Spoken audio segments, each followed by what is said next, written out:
Hi, this is Emily again. I just want to say hi. I'm not going to talk long tonight. It's been a very emotional roller coaster of a weekend. But I was very, very, very lucky this weekend to get to see some of my high school friends and my coach. It was really an amazing experience, actually. I was not a very outgoing person back in high school. But my life has changed quite a bit, and I'm not as shy as I once was. I've had some changes, and you know my story, so I don't want to go into specifics.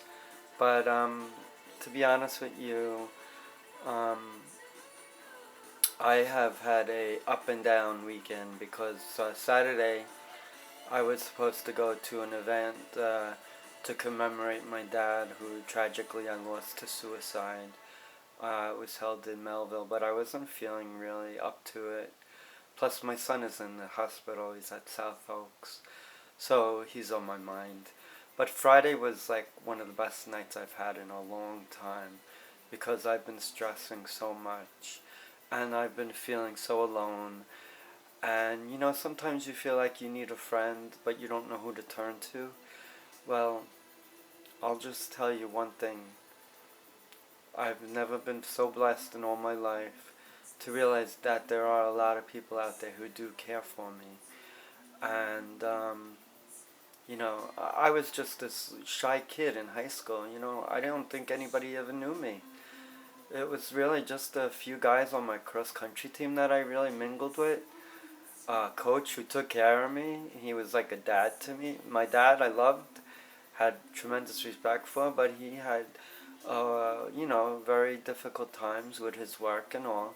So coach was like a figure of like a role model to me, and he helped me in many ways. He helped me to first of all get me through a very difficult emotional time. I was at times wondering if I ever was going to survive high school, and I mean it when I say that. I was very depressed. I had family issues as far as my parents. They suffered terribly. My mom, God rest her soul, she suffered from depression. She had manic depression. My dad suffered also. He saw a tragedy in his business as an iron worker. He saw death. There was even a book that Gay Talese wrote.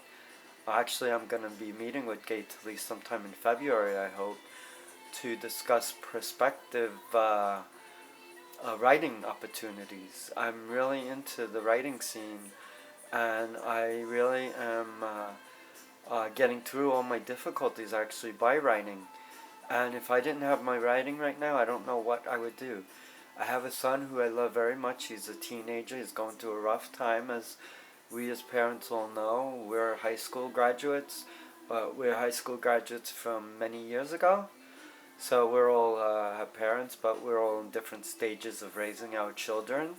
Some of my high school classmates have kids already graduated from college, and some are probably even married. Whereas I'm only fortunate to have one child, my son, who's autistic, and I love him. He's the love of my life. I have a wife who's Filipino, and she's a sweetheart.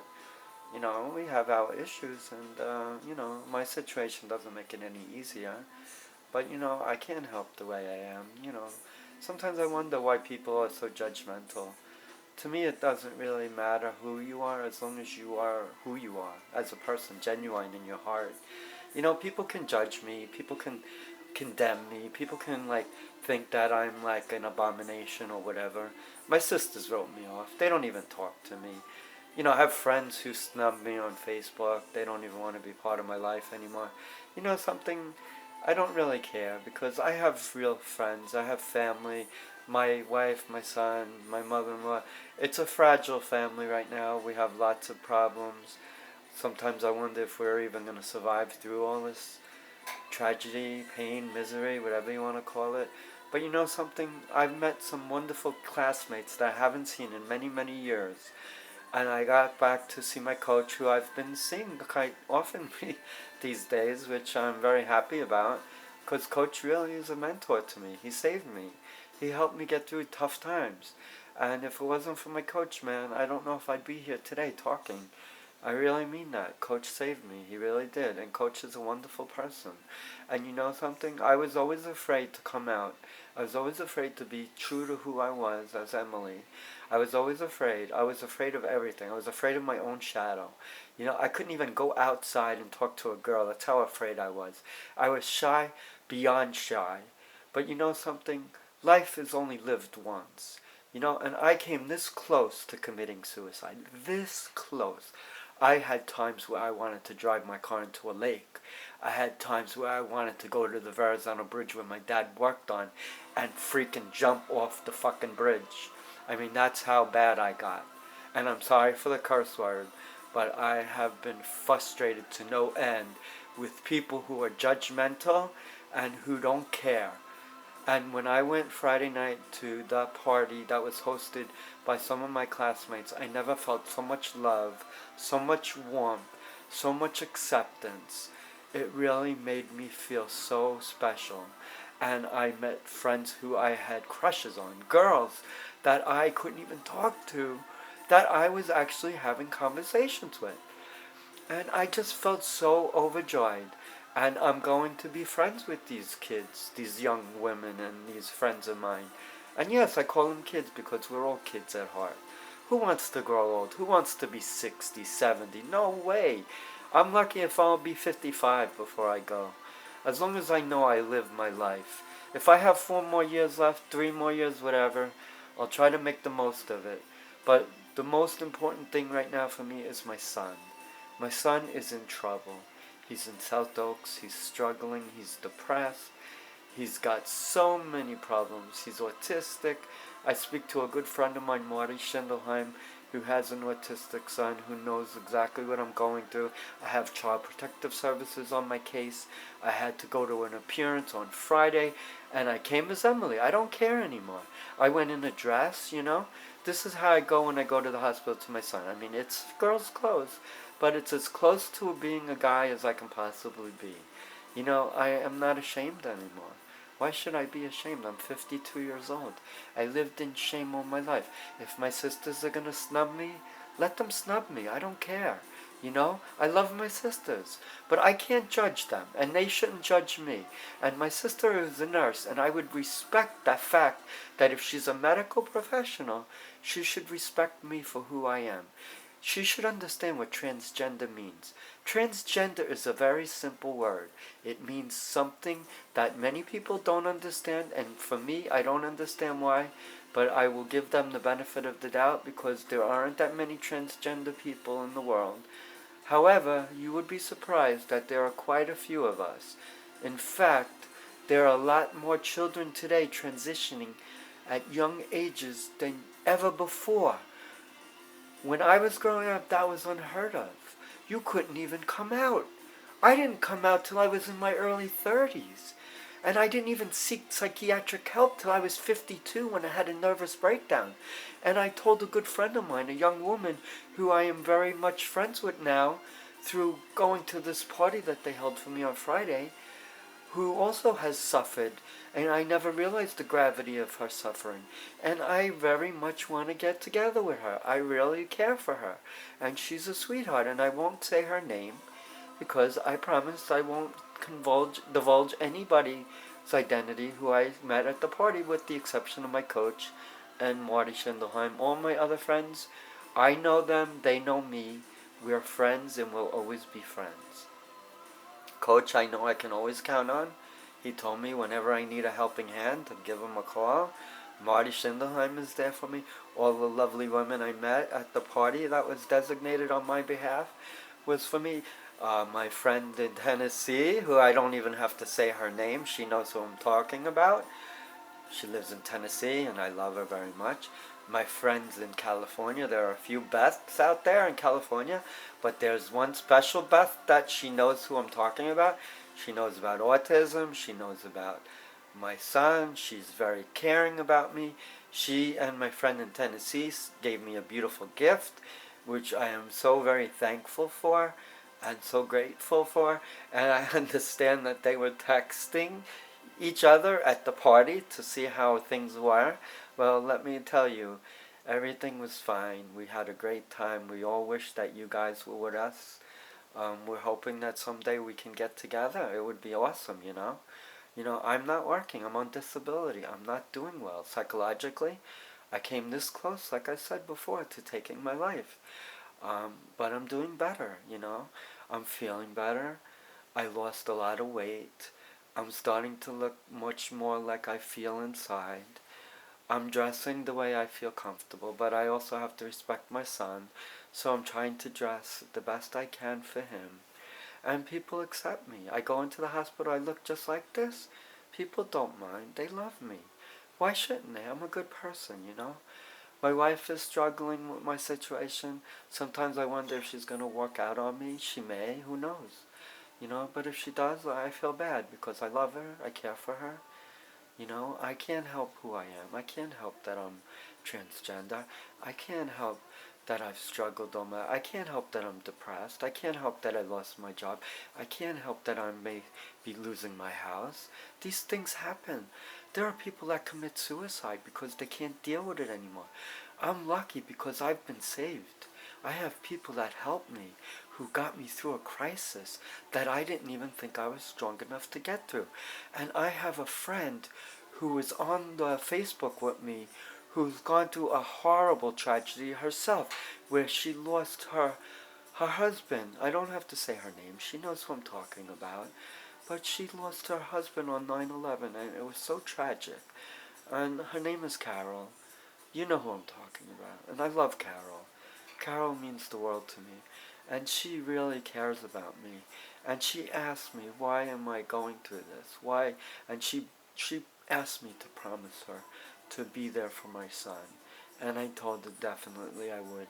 And I exchanged my phone number with her. And I exchanged my number with some of the girls there. And, you know, it's funny. Life is very funny. But I seem to be more popular with the girls now than I've ever been. So what is that all about? You know, it's nice though, you know. And I'm going to go to a concert at Christmas time, Trans-Siberian Orchestra. And I have a few girls in mind that I would love to go with. And I hope that they're able to go. And Dorothy, I want you to come too. You're the concert promoter, man. You know where all the shows are. But this is my treat. I want to go see TSO. I've been seeing them for a long time. Hopefully my son will be able to join us because it's been a tradition. And TSO is very special to me because when I saw TSO in concert, it brought me back to the day. I brought my son. We went to New Jersey because we missed the concert at the Coliseum.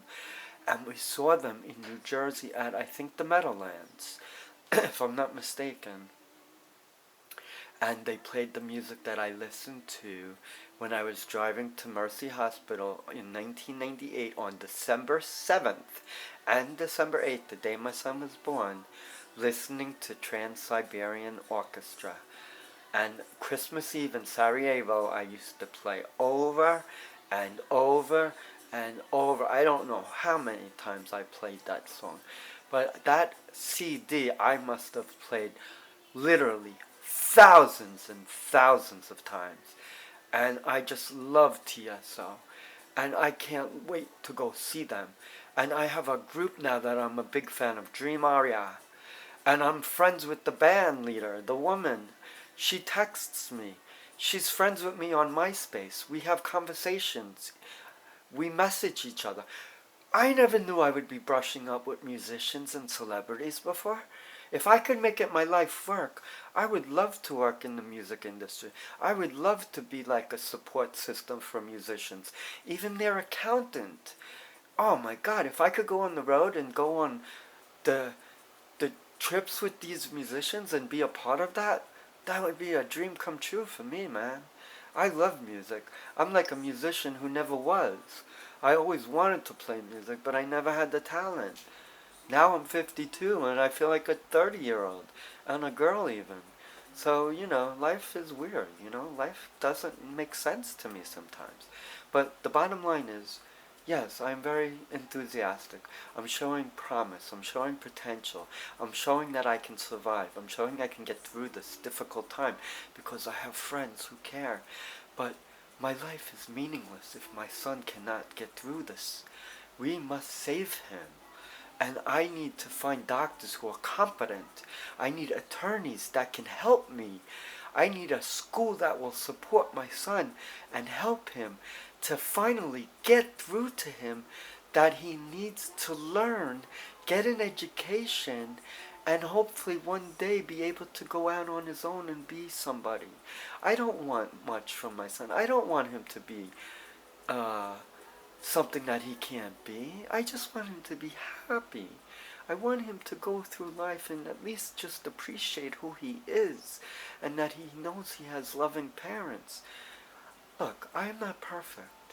I'm very much a very sensitive soul, a very caring soul, and I care about my son. I'm a father. I'm a trans woman, but I'm a person. I'm a human being, and I am not hurting anyone. Why would I hurt someone? Why would I hurt somebody by being transgender? Why would I hurt anyone? I can still throw a baseball 95 miles an hour. I can still burn my friend Marty Schindelheim's hand with the baseballs I used to throw into him when we played in high school. I can throw a ball. I'm in the best shape I've ever was. I lost 60 pounds.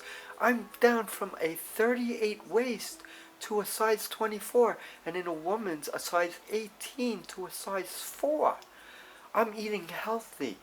I eat salads. I drink water. On occasion I'll eat a Haagen-Dazs or a Ben & Jerry's. But I'm pretty much doing good with my diet. And I'm doing good with my mind because I have people who care. And I write. And if I didn't write, I would probably go out of my mind. So I am sorry if people are hating me for my posts. But please understand, I don't mean any harm by my posts. I'm trying to write because I write from my heart. I'm going through difficulties. I'm struggling emotionally. I have a son who's autistic. I lost my dad tragically. I lost my mother tragically. I am going through hell. I lost my job. I have no means of support. I'm on disability. I'm collecting long-term disability. If I didn't have that, I'd probably be facing mortgage foreclosure. I have to pay less payments on mortgage to catch up. I'm 3 months behind. I have to pay my life insurance. I could go on and on and on and on and on. And I don't stop because I'm not the meek, shy little Ed Ionelli that people used to know. I'm Ed Ionelli still, but I'm also Emily Ionelli. I'm Edward, and I'm also Emily. And I don't mind that. And you know something? I don't need the sex change operation. Sure, I would love to have the sex change. I would love to have that, but I don't need it. I'm on female hormones. I go to the beauty parlor now. I can shop in a woman's department. I can buy a dress. I can wear a dress. I can go to my doctor's in a dress. I can wear an outfit like this. I can dress like this and be okay. I don't get anybody troubling me. I can stand on my own. There's only one time I got beat up in Penn Station, and that was when I was transitioning early, and I tapped some guy on the shoulder, and I said, "They're calling you." It was in a Kmart, and the counter register said, "Next." So I said, "Hey, there's somebody calling you. You're next." I was dressed as a woman. I think my voice might have sounded a little male. The guy turned around, and he said, "You fucking faggot." And he punched me in the face and knocked me down and kicked me as hard as he could. And I dropped everything and I just ran out of the store. I'm tired of this bigotry. I'm tired of people telling us how we should live. I'm tired of people making us live in fear and worrying. No, that's not the way it should be. I'm Emily. I'm going to live my life as Emily. I have a son I love. I have a wife. If she wants to stay with me, I'll take good care of her. I'll let her have a house. Even if she needs my life insurance, when I die, she'll get my life insurance. But I'm living now. I'm going to try to live for as long as I can. I'm going to try to enjoy being Emily. I'm going to try to make some friends with some of my high school friends. I'm going to go up to see Dream Aria, hopefully, in December. I don't know if it's possible because it's actually the day before my son's birthday, but they're performing in Toronto, and the lead is in touch with me, and she said I should come up if I want to. And I haven't been to Toronto in, I think it was when I drove up there years ago before I was married, before I was even thinking of transitioning. I was still a female in my mind, but I wasn't going through with it. But I drove up there in '91, I think, shortly after my mother passed away, to watch the Toronto Blue Jays in a playoff game at their ballpark. And it was one of the best times of my life. And I met Torontonians, I don't know what you call it, Toronto people, but they're the most friendliest people I ever met. And I was talking with them, and knowing me, being shy, I still was able to talk. I struck up conversations with people, and they bought me ice cream, and we became friends. And I was just there that night at a ballpark in Toronto, and I stayed overnight in a hotel, and I made friends. So, as shy as I think I am, I guess I'm not all that shy. And as Emily, I'm not shy at all. Actually, I'm going to try to be an advocate. I'm going to try to be an advocate for autism, for my son. I'm going to try to be an advocate for transgender, for myself, for all those who struggle, for all those who sadly committed suicide because they couldn't live the way they should have been living, for those who are victims of hate crimes. I went to a transgender remembrance day. I think it was on Thursday. My memory's not so good anymore. But it was a very, very touching a celebration of life and of tragedy. And I really wanted to speak. I really wanted to share my story. But I have time for that. I do love going to these transgender support group meetings where I speak and I open up and I tell my story. And you know something? When I speak, I touch people. I truly do. I'm not being smug about it. Listen, I've been struggling my whole life. I've been living behind closed walls. I've been living in the closet. You can say every word you want. I've been struggling all my life. I've met high school friends who I thought had a privileged life, who struggled just the same as I did. We never knew that, but when we met on Friday, we opened up, we became good friends, and now I have new friends. I have friends who I went to high school with, who we are now bonded by a bond that won't ever break.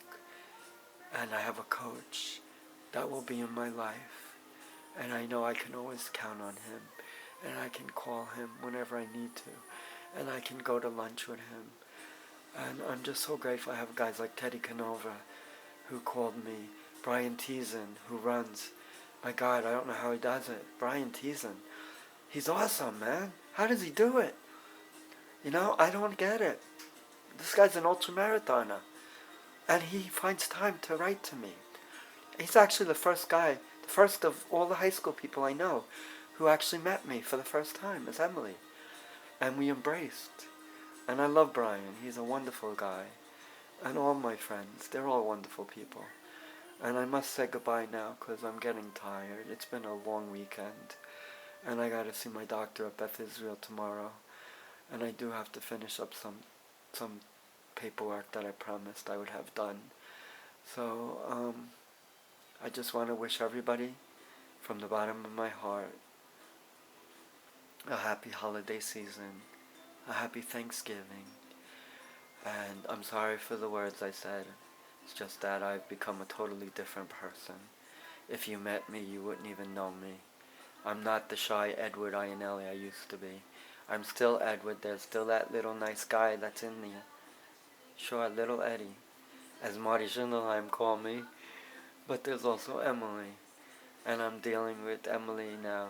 And Emily's sweet. She's beautiful. She's pretty. And she's got girlfriends. Little Eddie always wanted a girlfriend. Little Eddie has a wife. But little Eddie was shy. And little Eddie is not... He still is, but he's also Emily. Little Eddie and Emily are the same. Eddie is still alive. Emily is here too. We're both together. We'll always be here. We're both alive and we're doing okay. And we're fighting for each other to survive, because Ed and Emily are one and the same. And we all love each other. You must think it's strange that I have 2 Facebook pages, but I'm not going to take down my Edward page. Why should I? I have friends on that page. I identified as that for the longest time in my life. That's a part of me. I'm not ashamed of that. That Facebook page will stand. And so will Emily. And I'm going to post equally from both pages. And I have lots of Facebook pages. And a lot of them I haven't been active with. But I'm going to try to get active. But right now, my main concern is my son. Like I said, if my son doesn't get better, then what's the point of my life? My life is meaningless if my son is sick. If I can't get my son well, then I may as well just jump off the bridge, because then my life is pointless. If my son dies on me, then I have no hope. I will just go and end my life too. So I must be there for my son. I must help my son get through this, because if he dies, then most certainly I will die too. And that will be the most saddest family tragedy that I can ever imagine. My father committed suicide. My son threatened suicide. I think of suicide. My mother died by tragically starving herself to death. We can't deal with suicide anymore. No more suicide. Please. That's why I wanted to go to that event on Saturday. No more suicide. We have to get through this. I have friends who love me, daring friends, caring friends, who help me, who made me realize I'm a good person, and I'm special. And all I can say is thank you. Thank you to all of you. Thank you for making my night special. Thank you for helping me. And Coach, thank you once again for all you've done. You stepped up. You've always been there for me. You believed in me. You made me feel like I could do it. And because of you, I'm still here. And you are the world to me, Coach. And I don't want to get you to cry. But you have coached so many people in your life. You have touched so many lives. And I'm just one of so many people you've touched. But I just want you to know that you touched my life too. And I wouldn't be here if it wasn't for you. So I thank you, Coach. And I'm going to say bye. Take care.